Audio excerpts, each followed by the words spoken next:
following is an exclusive presentation of the Yes Network.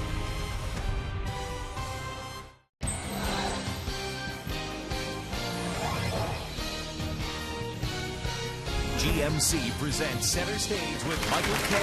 Now, here's your host, Michael Kay.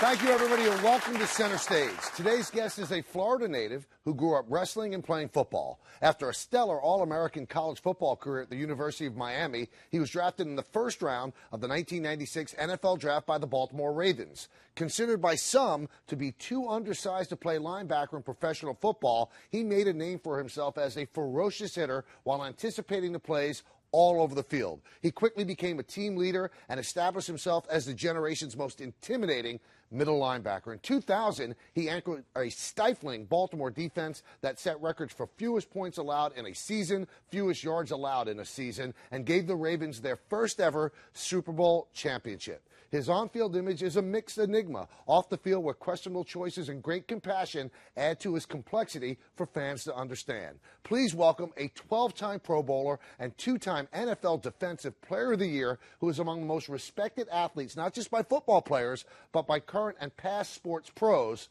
Ray Lewis. Welcome.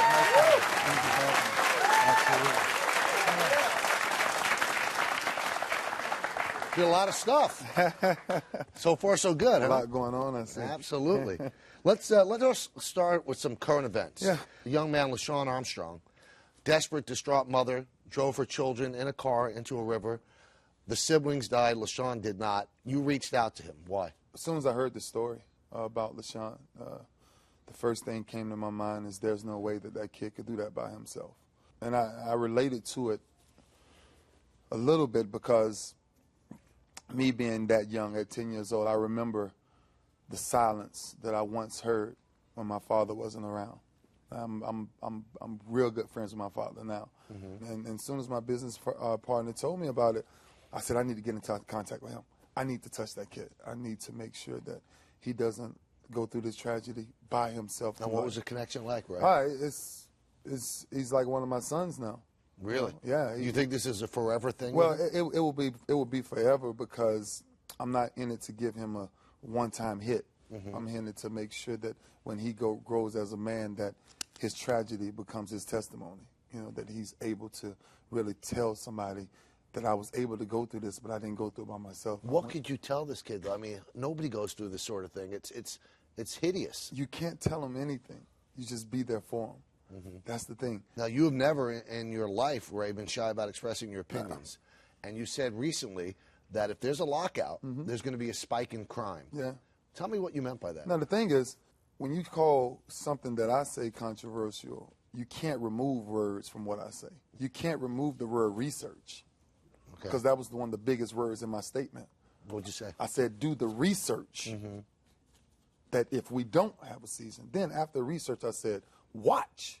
So that means there's two things that has to happen before the comments can become controversial. Okay. You got to do the research first to figure out when football isn't being played, how many people actually go in the hoods and see how much crime elevates.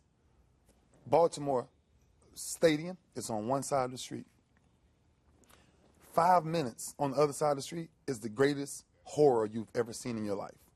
Every game I play in since 1996, I go through the hoods. I go through the roughest parts of Baltimore where nobody else is going to go because, hey, whether you win, lose, or draw in the Ravens game, hey, everything's cute. But you're right back to pain. You're right back to the greatest evil that you've ever seen in your life. So if you take what they call us role models, if you take your role models away from now, with this lockout and everything going on, what's the next phase that happens? It can only pick up. Our hoods are suffering. Yeah, we can build all the big buildings, downtowns and things, but the hoods are remaining the same. And them hoods have been the same since the 60s. But that's still a separate situation from the NFL lockout. You just think that they could be interconnected. Absolutely. Let's go to a little lighter fare. Yeah. Tell me about your pregame dance routine. Where'd that start? A retired veteran, Kirby Lee. He went through some mental stuff, and I befriended him years ago. I just do a lot of things, and he was doing his dance, and I was like, you know what? I'm gonna do that one day. I'm going to do that on TV. And one day they introduced the defense, and they called me out last, and I just done it. And from there, it took off into its own animal. Now, don't you think, Ray, I mean, on a more serious note, that you do this dance, that you have to be on Dancing with the Stars? I mean, let's be honest. I mean, if Emmitt Smith can do it and that's Jerry a different Rice, dance. That's a different dance. Hines Ward. That's a different dance. Like, see, but you got rhythm, you can do it. My dance is more of a so you think you can dance type of dance. You get it. I've entertained the Dance with the Stars, though. All right, now for the football challenge, for the 3% of the population, tell us what a linebacker does, your responsibilities. The bottom line, our job is simple. Our job is just to find whoever has the ball. I like to use other words. Right. Like hunt whoever has the ball and things like that. But that's totally what it is. It's just really find a man with the ball and get him on the ground. That's the basics behind it. Now, if you want to get into the technical side is a whole nother world, because my role is knowing every position on the field, on every down, on every snap, on every play. You're the defense's quarterback. Absolutely. Now, here in New York, obviously, the linebacker who is the main source of discussion is Lawrence Taylor. Yeah. I wonder, since you're a great linebacker, what was Lawrence Taylor to you? To me, the greatest. The greatest. Yeah, bottom line. Have you ever seen anybody play like that? I've seen enough. But LT to me LT reigns amongst way by itself. You know him?